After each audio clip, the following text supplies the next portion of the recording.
So good afternoon and a very warm welcome to our distinguished panelists for today, to all of them joining us here on the Zoom link and for all those watching us live on YouTube.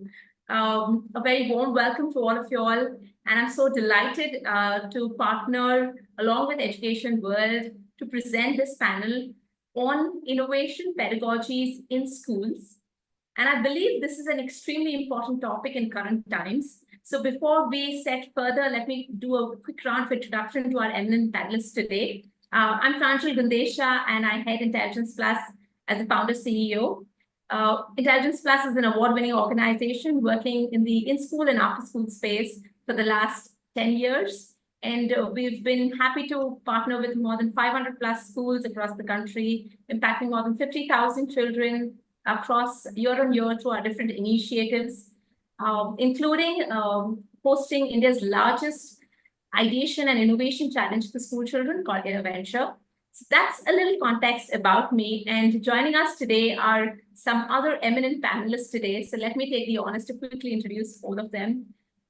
We first have Mrs. Vandana Saxena, the principal of Learning Path School, Mohali. She has an illustrious career spanning over 3 decades of extensive experience in the education sector, guiding diverse student bodies across 4 distinct schools. She has a bachelor's degree in education from Central Institute of Education, University of Delhi, and a master's of science degree from Hindu College. She's also a scholarship recipient of the Ivy League College, the Harvard Graduate School of Education, and a leadership and management, educational management certification from IIM Ahmedabad. She's also done courses on guidance and counseling at ICTRC Bangalore. And one of her key contributions to the education space has been curriculum innovation. She's been instrumental in developing curricula to incorporate human values and innovative pedagogies, integration of art, music, yoga, and sports for the overall well-being. She's also played a pivotal role in the professional growth of educators by facilitating access to external resources like Terry and offering personal mentorship. Beyond that, she's also actively involved in community engagement. She continues to actively run and manage a social media page called Parenting Key Parts, Pathshala, to provide solutions for positive parenting in modern day times, making parents equal partners in the education of their children.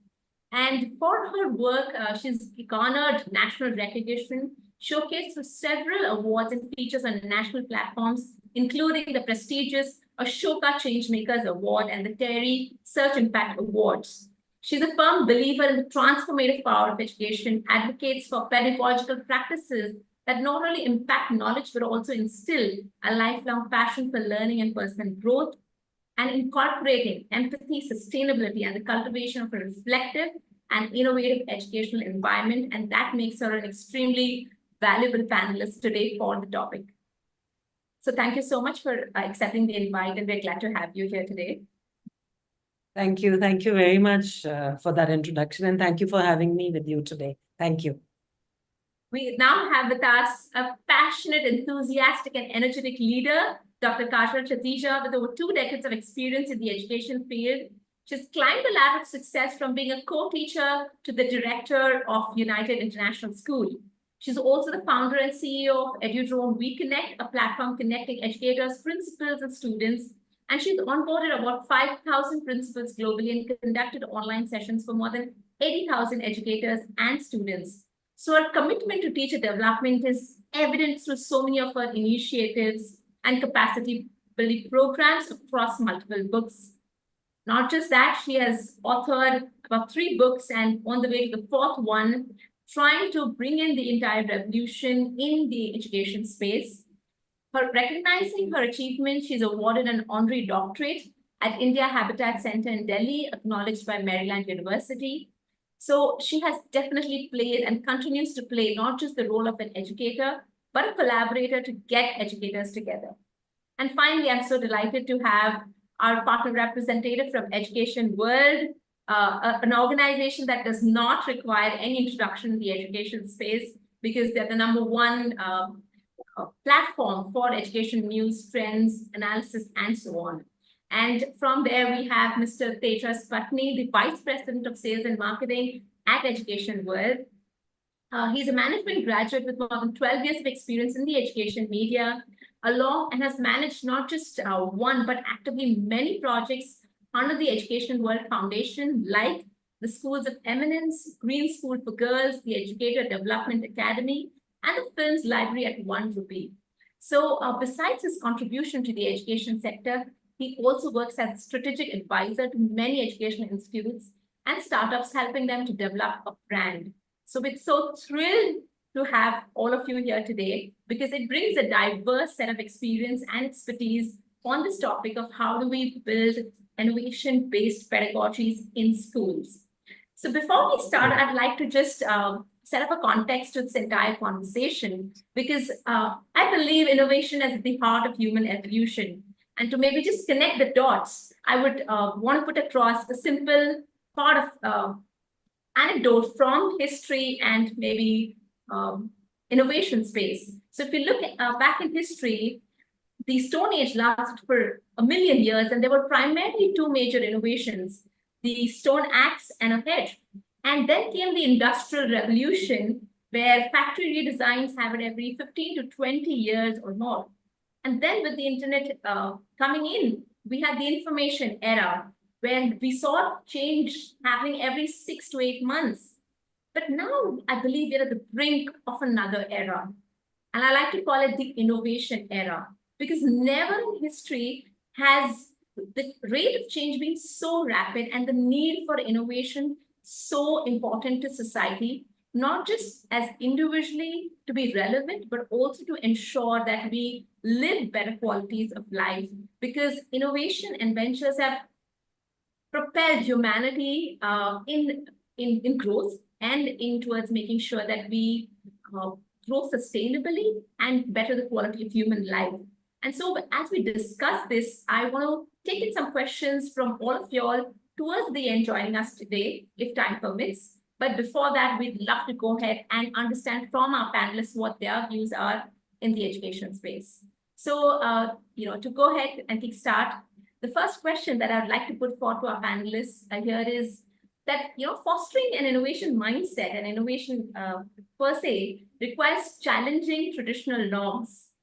And how can we as school leaders create an environment or a process, a space where students and teachers can actually question existing practices, explore possibilities for teaching and learning? So we'd love to begin with Vandana, ma'am. Yeah, thank you. Thank you for that question, Pranjal. Yes, creating innovation and a culture of innovation in school definitely is about challenging traditional practices. So one of the biggest thing that we can challenge is the curriculum, which comes from top down, right, to the classroom, to the student. So the way the curriculum is set, if we are to relook at that from an out of the box thinking perspective, why can't we play with the curriculum, including the teachers and the children, shifting control from the policymakers to the children? Because the curriculum is it's delivered to the children. And unless we have student voice and the teacher voice in framing that curriculum, we really don't know how it worked. Now, a curriculum for innovation would essentially mean that we play with the components of the curriculum. Traditionally, the curriculum starts from a learning objective to a learning outcome, to strategies, to assessment and reflection. So if we are to raise student voices and teachers' voices, and we think of the curriculum as a circle, and we should have the freedom of beginning the designing of the curriculum from anywhere. It's not necessary that the curriculum has to be framed from just the objectives perspective. Why don't we, I'm just thinking a curriculum that promotes innovation would be one that begins with the real life problems that are existent in the world today. So how about giving exposure to the children, or let the children know about the real life problems, add purpose to their life.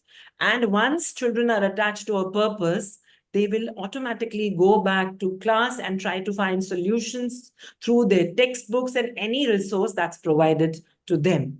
So if we play with the curricular components like that, you will have children as change makers. You will have children who automatically have empathy for the society, for the people in the society. We will have children, it's no longer going to be them sitting in air-conditioned classrooms trying to fight or find solutions for climate challenge. You will have children out there in the field, living the real world problem, wanting to solve it.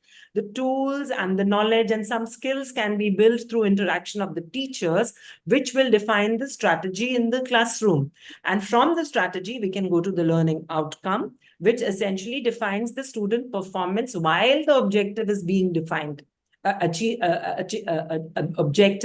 Learning objective is being demonstrated by the child in class. So if we are going to be out of the box thinkers, willing to play with the components of the curriculum and spin them around, keeping the teacher voice and student voice at the top, there is a possibility that we will create cultures of innovation within our schools, stepping out of the traditional thought process. Wonderful. So true. I couldn't resonate more with this ideology of student and teacher voice and choice being put in place. Kajal ma'am, would you like to share some specific process or anecdote or example of that, how that can be incorporated in schools? Yeah, thank you so much for bringing this out and linking the dots from where Vandana ma'am has initiated. I wish to bring a profound quote by Steve Jobs. And it says that innovation distinguishes between a follower and a leader. And in this, yes, of course, school, play a very vital role in nurturing the next generation of innovators. Where we are in the evolved stage of education, we always say that what we are teaching today will not exist after 5 years. Then what are we, preparing our children for? So I'll bring a personal anecdote like how we had incorporated innovation and where our teachers were doing a course provided by British Council on creativity and imagination, where we had asked our teachers to inculcate this skill in your lesson plan.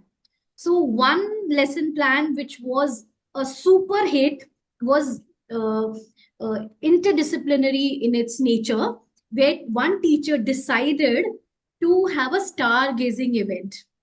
So you can imagine an event organized by students right from the beginning, bringing the expert talk. Of course, stargazing is something means we need to have a telescope. And of course, the school already had a telescope, India's second largest telescope, and handling that by the children, it's a very difficult task. So it was taught by an expert who knows the technology.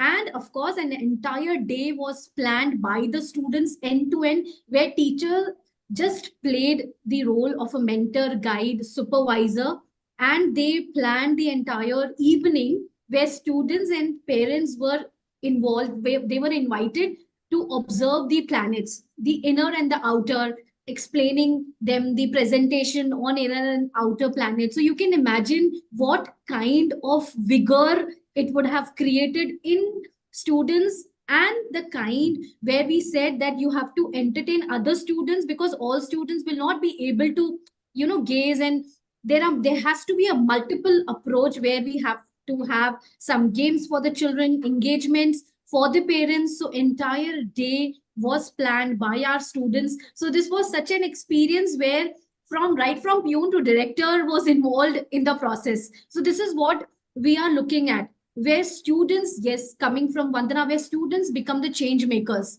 They are the creators. So we as school leaders, what we have to do, we have to provide them such opportunities where we challenge them.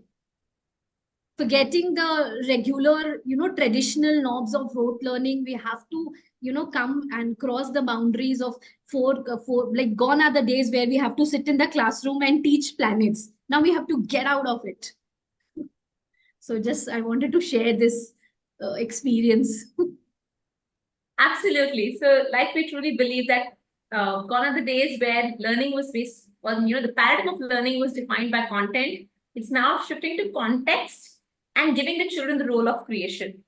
I think thank you for the example. That's beautiful. Moving to the next question, and I'll ask Tejas sir to first address it.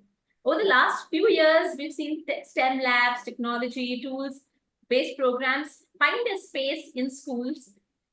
There's been a massive adoption across the stratas of school that we see in India, but we still see gaps in the application of the tools to uncover and solve real problems. I give you a real life context. I was speaking to some at a hackathon for colleges, and they all said, and the general buzz with innovation and culture is that you want to start something, kuch karna hai. And they're all software engineers, budding, MBA students. And the question is not about the tools. We know the tools. The question is, what do we want to solve? Right? Idea nahi hai. So I want to reframe that to say, what are your observations and comments on this? Why is there this gap?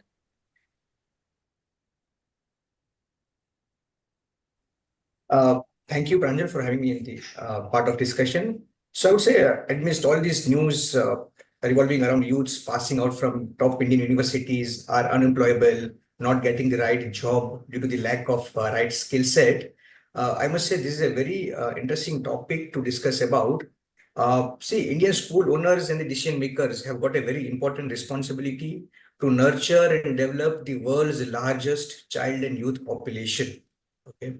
And while understanding the NEP 2020, I was convinced with the fact that the teacher trainers are the primary targets rather than the teachers themselves. Because if the teacher is being trained in a certain process, has been equipped with the right sources of information, then these teachers will be able to deliver right skill set to the children. I was just reading through a few more reports published by Acer, the annual status of education report, which states that in the age group in rural India, in the age group of 14 to 18 years, the 25% of children cannot read class 2 textbooks fluently in the regional language. There are more than 50% of children in this age group, 14 to 18 years, who struggle to do division maths, like multiplication, dividing a 3-digit number by 1-digit number. So this is a very serious issue in a country like India, while economy going to hit about 6%, GDP growth, and AI coming into the picture. There will be a desperate need for well-educated and skilled human resources, which can have to be emerged from our current education system. So I would say the major reason which I feel so is the impact of dilution in testing standards is the main reason for the levels of skills reduction in the society. For example, having math as an optional subject in class 10, which I think so is going to be a very bad decision. Thank you for the facts of the matter and the situation in the country, especially if you look at it holistically and not just the urban schools. Vandana, what's your take on observation on this gap that we see? Because it may start off in schools with utter tinkering labs and labs coming in, and maybe it's accentuated by the reaching higher education time. So what is the gap, or how do we address this gap that we're seeing? Or that is just maybe beginning to emerge? Yeah. Thank you very much. And thank you, Tejas, for sharing all those figures and, kind of connecting us with the ground reality and the gaps that are existent, pretty much more so at the foundational level. So, yeah, it is really alarming to see the gaps in the foundation literacy and numeracy amongst children. And as teachers and as principals, we are always trying to find what are the reasons for those gaps. Now, if we leave that aside just for a bit, and first let's address the issue of the functioning of the Atal tinkering labs or the STEM labs within the school, because we have a lab in school. So I'm going to talk about that perspective, that what actually is the gap here. Now, having a gap for innovation within a school environment is the challenge. Because the skills which are required of students for working with STEM programs are not the ones that are taught in a traditional classroom. Okay, so children are actually, what I said earlier, the children are not connected with real life problems. The crux of the success of innovation is that problem solving in the real-time world, working for other people, an out-of-the-box solution. So there's a lot of connection and context which has to connect children to real time, which is outside the school. Now, schools are kind of, by virtue of the timetable we run, and we are limited in the possibilities of providing flexibility to children. So the functioning of the lab within school is restricted in that sense.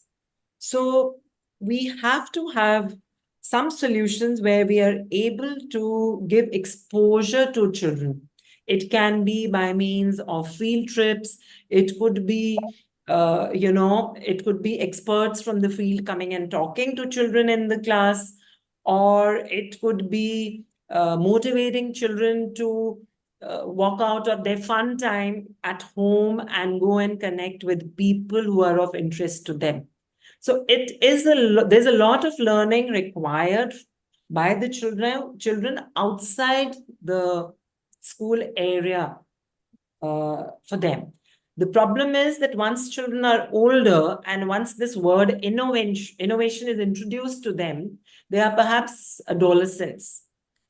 And they're already, the pressure of performance starts prevailing among them. And they tend to look at this like a competition, which is, in my opinion, very much against the very nature of what innovation is meant to be. So the growth mindset which is required for innovation to be successful is never taught through a competition. Another solution that I have for this is, and we work in our school, is that if in the foundational years, we have more flexibility to switch to pedagogies, like simple pedagogies. I mean, seemingly simple, but with deep learning is play-based learning. In my opinion, the first time a children learns to innovate is through play, because they want to win. And when they want to win, they find new tricks. They find new solutions to the problem of winning in their mind. That's the problem they're trying to solve. So if we adjust those pedagogies in the beginning and add a lot more exposure to children as they grow up later, and do not just convert these into competitions, the gaps can be bridged more easily. Right. Beautiful. Thank you for bringing that perspective in. Kajal ma'am, would you like to share something about this? I'll just bring two perspectives over here, like how we are doing it. It is, of course, it's a refreshing change. What we are seeing, that the integration of STEM labs and technology is a positive step. But forgetting that, of course, it comes with a handset of tools. So taking our, you can say attention only from learning the tools, we need to bring our attention to how to utilize these tools to solve real-time problems, as Vandana ma'am rightly said. So we're using this term known as problem finding focus. So shift our attention from learning the tools, but learn how these tools can be implemented. For example, ChatGPT or ChatPDF. We are aware about various AI tools, Gemini. We are aware about presentations, making it. I'm not able to hear you for a minute. Yeah. Okay. Yes. Yeah. Am I audible? Yes. Yeah.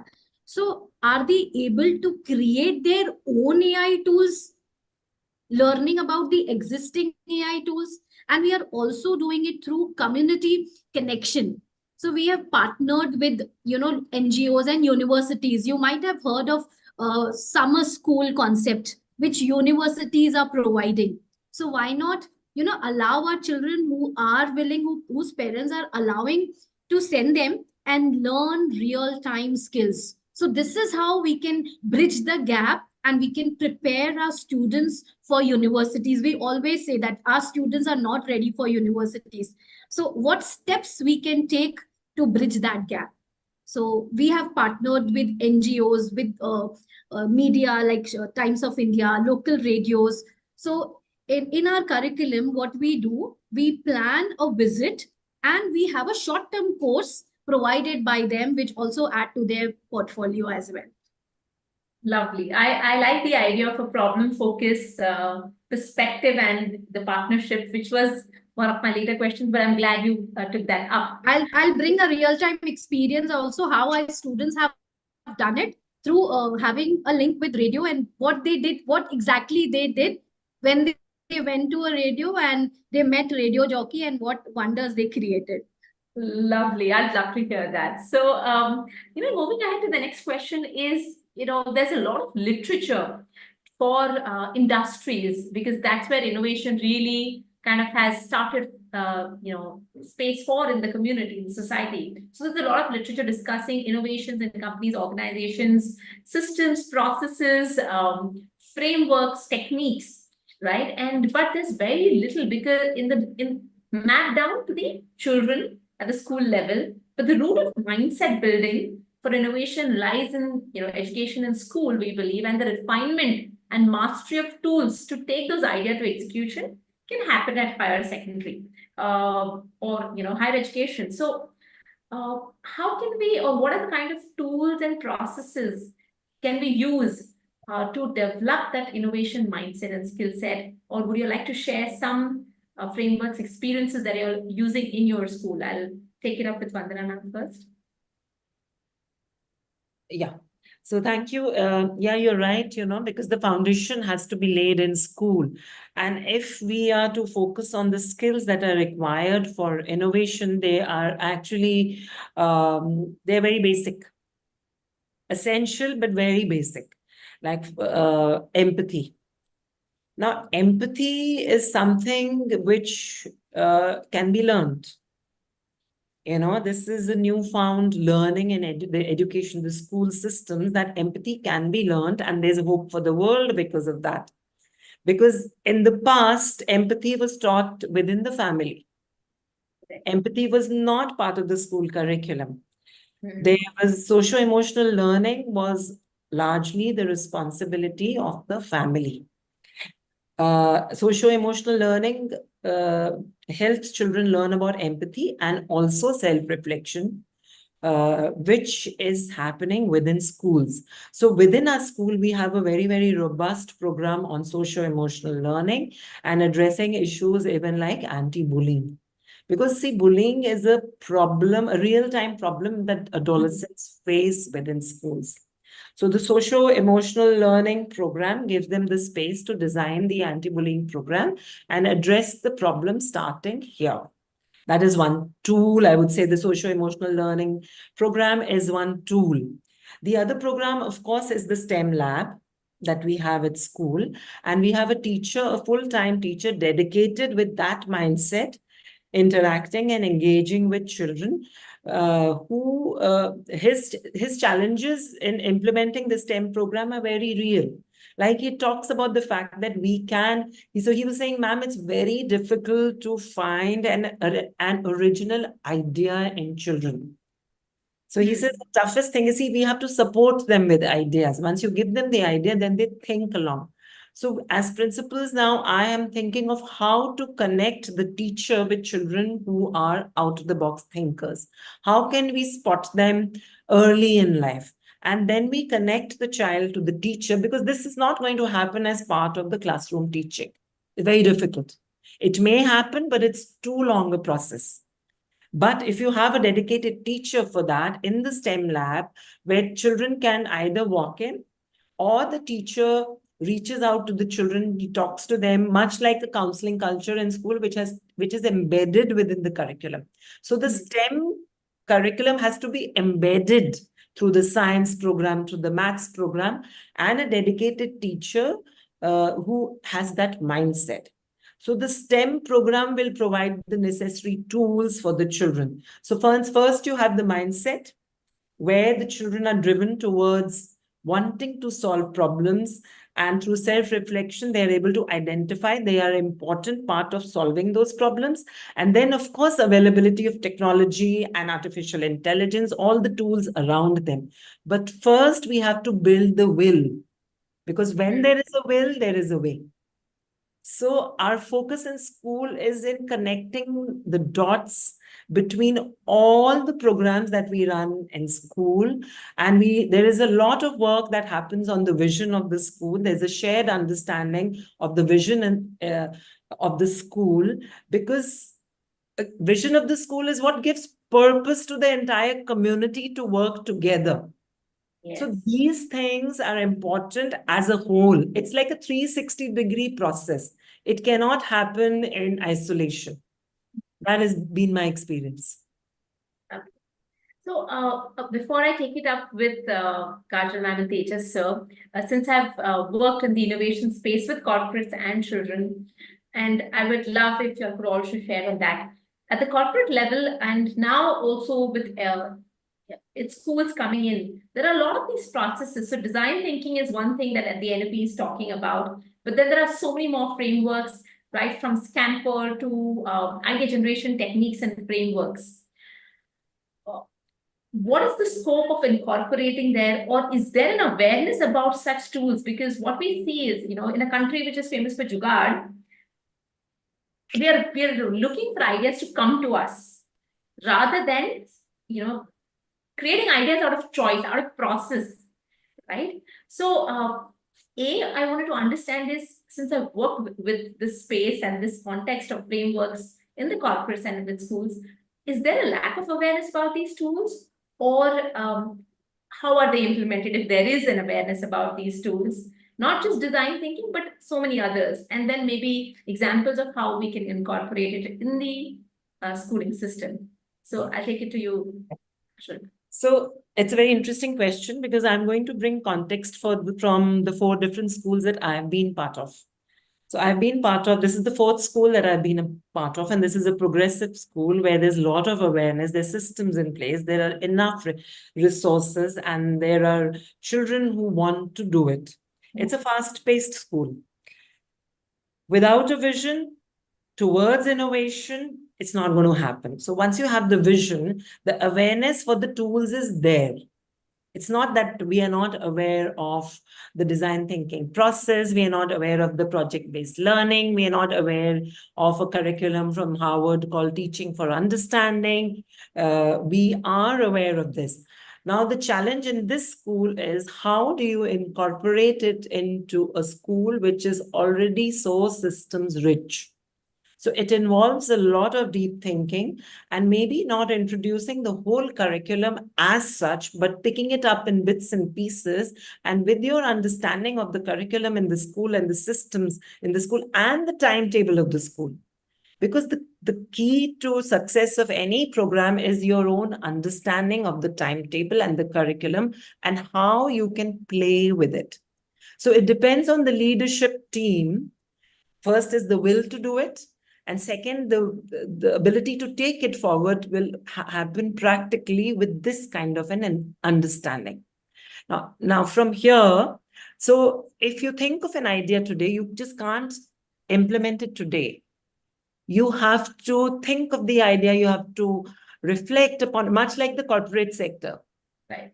Yeah, so you have to talk to people, you have to be inspired to take it forward. You'll do your own research, you'll build a team, there'll be shared understanding. And then the challenge is in placing it in the timetable and a follow-up beyond that.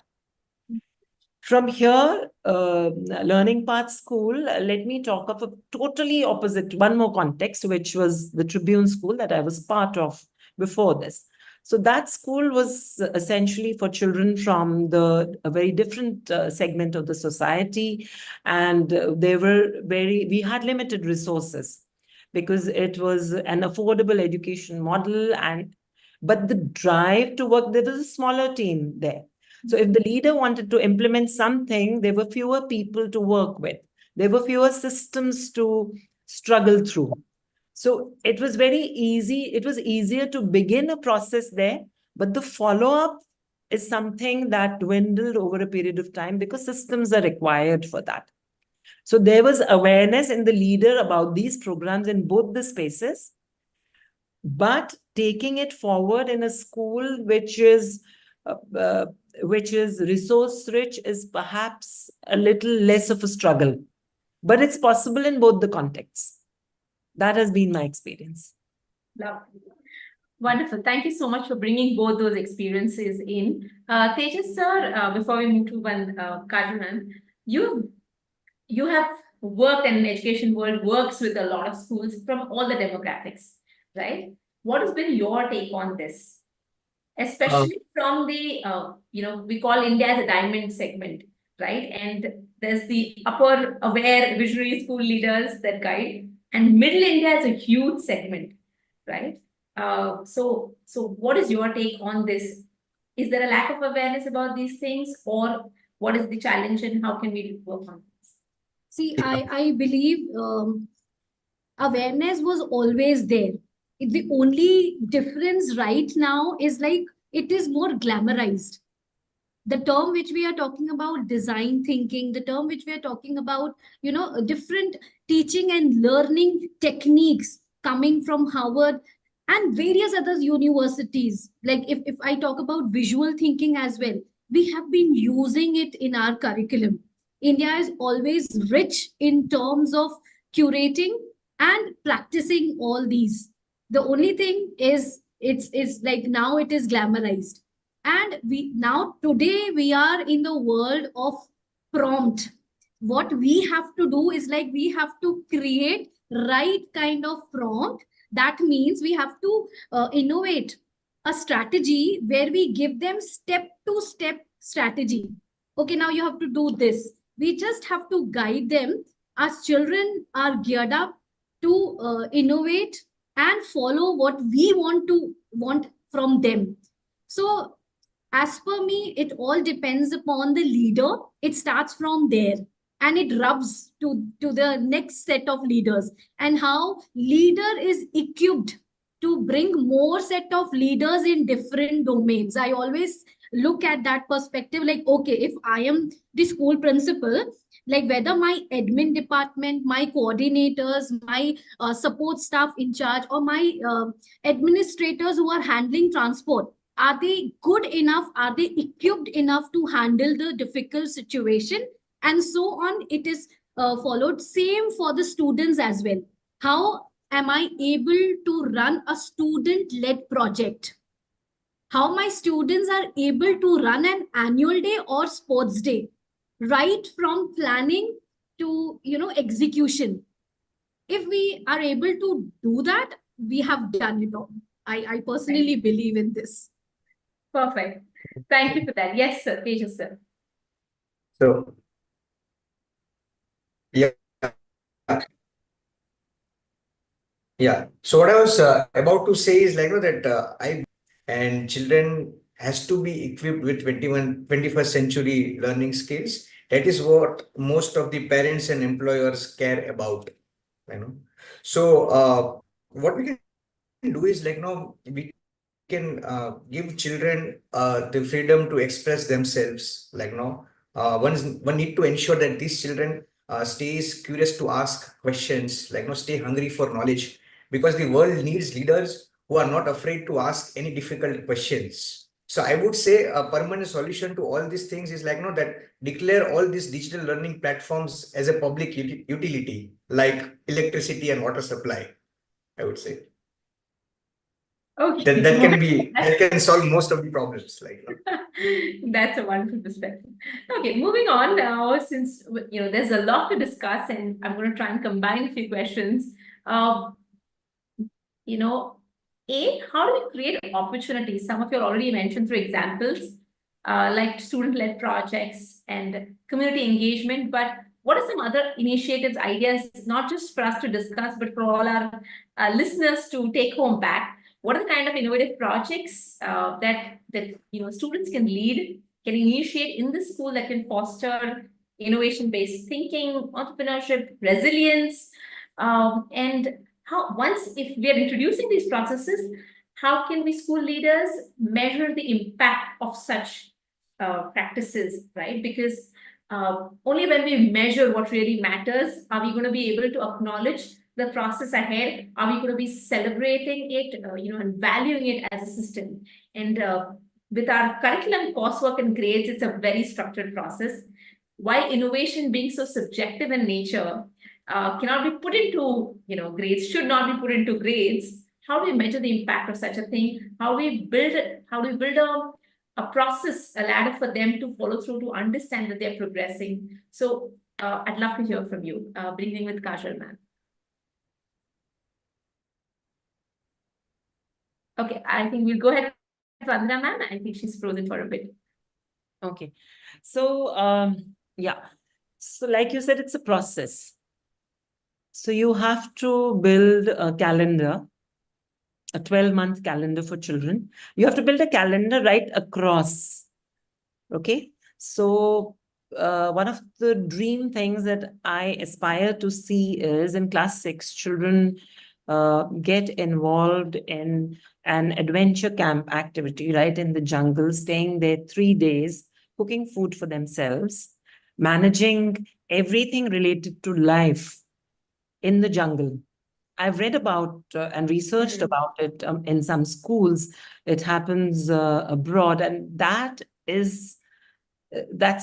sounds to me, though I haven't experienced it myself, but that sounds like a very powerful way to teach them innovation, life skills, and everything that's related to building a sustainable mindset for innovation in children. One thing that I have experience of as a parent and as a principal and a teacher is with service projects. Service projects, my own daughter, actually, she went to Uttarakhand from her school. And she had been for multiple leadership programs to universities abroad, but the trip to Uttarakhand for this service project was a life-transforming experience for her. Or the time that she went and she worked with autistic children. That was very young in life. She was in grade 7 at that time. Or a student of a school who won a scholarship with the American Field Service, and he traveled all the way to America to be there for a year and participated in several interfaith conferences. Now, these are, life-transforming experiences, and they stem from the school ecosystem. So as leaders and principals, we are always on the lookout for opportunities. Like, for example, LPS has been part of Innoventure for the past 7 years.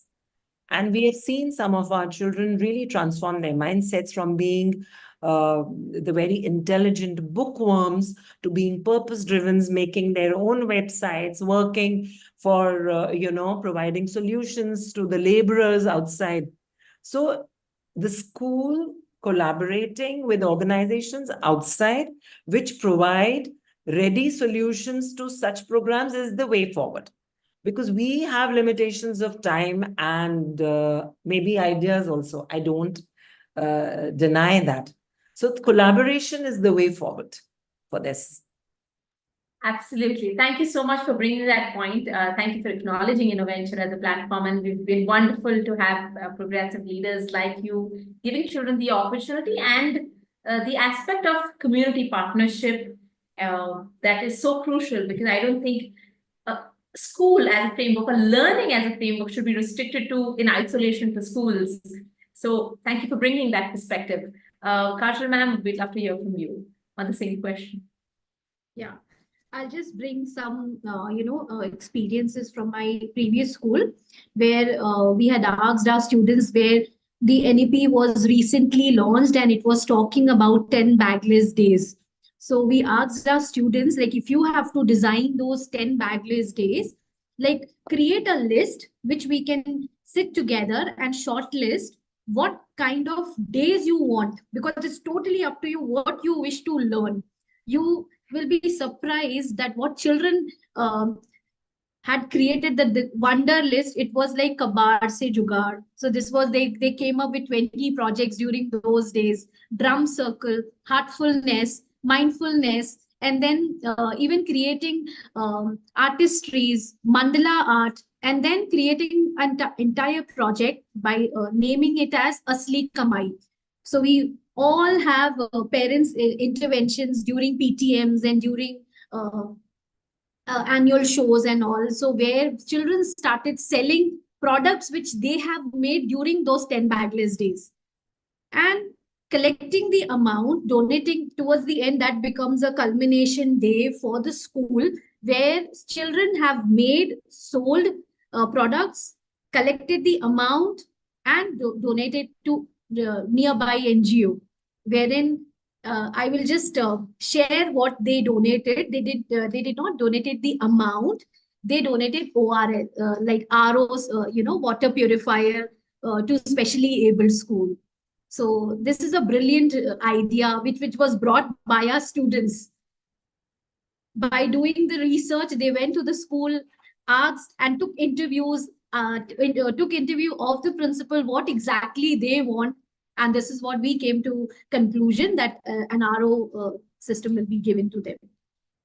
Wonderful. That's wonderful. I think when children can meaningfully use their skills and their tools to solve real problems and see, them being applied, I think that gives so much of joy and purpose. And I think the confidence and perspective that they gain, it can be a tremendous, I think, a pivotal role, like life transforming, like Vandana rightly said. Moving ahead, and I'll maybe ask Tejas sir a more specific question. Being a part of the largest media house, setting the trends, highlighting the trends in the education space, how can we nurture and encourage the narrative of, because it's like what we highlight and what we focus on whether it's our movies or the news, that's what we bring to focus, that's what we bring to children's attention. So how can a media house like EducationWorld encourage the narrative of children being change makers beginning today? Would you want to share some insights? You've already run Right. awards. How can that be nurtured? Good question. Yeah. Yes. See, according to our understanding, for students, I would say that the model of learn at school and do at work is no longer sustainable. We are navigating through a very complex world and a very uncertain world. The jobs that exist today might not be even think about it tomorrow. For example, the drivers or the accountants or something like that. So one has to be ready with this AI dominated future. One has to be ready for alternate profession or any future challenges. For example, I am seeing there are a lot of content creators these days, like creating content on various social media platforms. So what if there is no Instagram tomorrow? Or students need to think like, what if there is no YouTube or YouTube is shut? Like, what are the alternate solutions to it? So yes, and for the school owners and the management, I would say that in India, we need a framework that prompts the school management to think issues like, are my students' level improving? Or should we harness technology and AI in the school to improve learning outcomes? Because there is a very classic example of schools in UAE. These schools do periodic quality checks, like the standard checks and the auditing, the assessment by the third-party agencies, of course, in a constructive approach, just like any other pharma or the consumer product companies, how they do their continuous quality checks, for better improvement. So and this has resulted drastically, I would say, especially in schools of Dubai. In 2009, in the PISA rank, the PISA test, where India was second last country. This year, India have opted out of PISA last minute. So in 2009, schools in Dubai were ranked 50th. In a span of 10 years, by promoting these outside agencies who come and do an audit mechanism with the involvement of government as well. In a span of 10 years, in 2019, this school have been ranked 19th all over the world. So yes, this has to be taken into consideration by the school owners and the promoters, that doing an audit mechanism in a constructive approach, when like you involve all your stakeholders, like try and resolve their problems in a more processed way, I would say. Okay. So connecting the dots, of a framework to assess, audit, and also awards, because like we say, when we've typically seen Olympiads do that, to schools and to the parent community at large, we created standards and, there was a ranking. So while that may not be the goal of education, we've seen it in the past that the moment we celebrate, we recognize, we feature, we ask such students to share their experiences, and we create maybe a subjective or objective framework, the focus of not just the students but the parents, all stakeholders, is given to that subject, that skill set. So what is your take on this, your observation on this, and how can we do that? Or if you could share examples. That question is for me? Vandana ma'am. Vandana. Yeah, sure. Sorry, you'll just have to quickly repeat the question. I lost you in between. Sure. So to summarize it, we've seen that, the moment we award, recognize, acknowledge, feature students who have done something in a great skill set, the same applies to innovation. So whether it's through a framework, subjective, objective, or through award recognition practices, what can be done so that all the stakeholders, because now it's not just the children, but also parents giving the leeway to say, take the time to work on a project. So how to build that ecosystem around so that all stakeholders may kind of give impetus to innovation-based application? Yeah, thank you. That's actually the thing is that for any, it's like a wave. It's not a program, it's a wave. For any wave to glide through, you have to work with the triology, the parents, students, and teachers.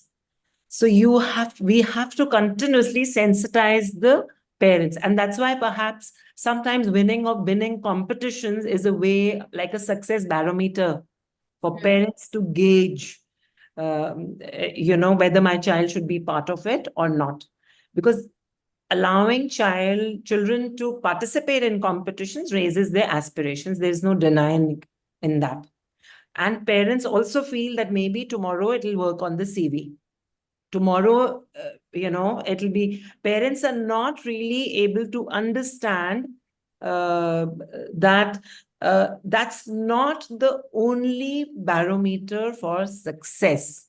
So this part, as principals and teachers, we have to communicate to parents consistently and continuously. And that's why I have my channel, Parenting Ki Pathshala, because it's a way of connecting with the parents. What I'm not able to do on a regular basis within school, I try to address over there. Coming back to the children, we must ensure that every activity they take part in is not connected to a competition. Because wanting to win is something children learn very easily. We don't need to teach them that. And also, again, I'm going to quote Innoventure challenge that we have. It's like from July to January. It's a whole process. It's a process. It's not a one-time entry. So taking children, parents, and teachers through a process will lead to this wave being successful. Wonderful. Thank you for that. I love the analogy of a wave, honestly. So I'm going to use that in my references later. Thank you for adding to that. Yes, Kajal ma'am. Allow me to unmute. Yes. Yeah. Am I audible? So I wish to address one of the, participant has put one query, like how we can have a culture of innovation and collaboration, what kind of strategy we should follow in our school. So I have a beautiful example that it starts with one. The culture of innovation and collaboration starts with one. You might have heard this profound saying that one bad fish and so on. Why not have one good fish in the pond?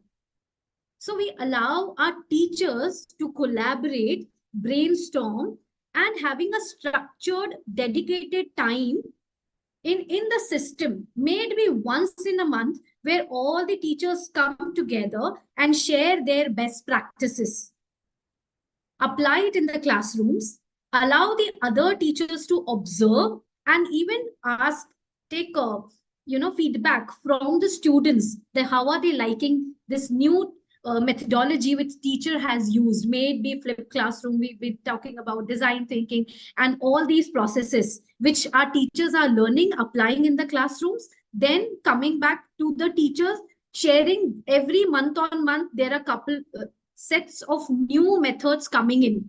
So this is what the culture, when we develop in the school, there will be no stopping. Nobody can stop teachers learning new techniques. So the culture of collaboration and innovation starts with one. Let's have that one good one, and then that good one rubs to all others.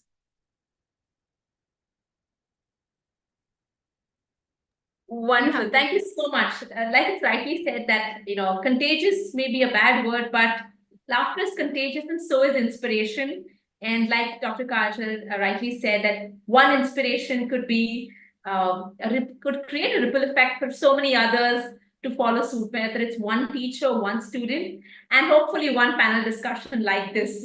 So on that note, I hope this panel was as insightful as it was for me, for all the listeners joining in, and of course, for each of us to take back home with a renewed sense of vigor, a zeal to, foster our kids, nurture our kids in that direction. So on that note, thank you so much, Vandana ma'am, Tejas sir, Kajal ma'am, to share your experiences, insights with all of us here.